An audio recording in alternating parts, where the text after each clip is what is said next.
এই সভায় উপবিষ্ট প্রত্যেক ব্যক্তি ধর্মানুসারেই কার্য করেছে। তাহলে কি ধর্মই স্ত্রীলোককে অপমান করে?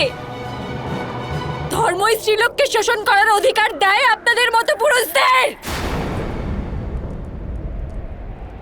আমার কি ত্রুটি ছিল যে আমাকে এই প্রকার এখানে আনা হলো? সবাই নিজ নিজ ধর্ম বিচার অবশ্যই করেছেন, কিন্তু কেউই পাঞ্চালীর সম্মান, পাঞ্চালীর অধিকার,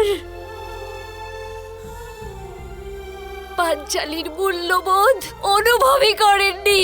মহাভারত প্রতিদিন রাত ৯টায় কালার্স বাংলায় আর যে কোনো সময় জিও হটস্টারে।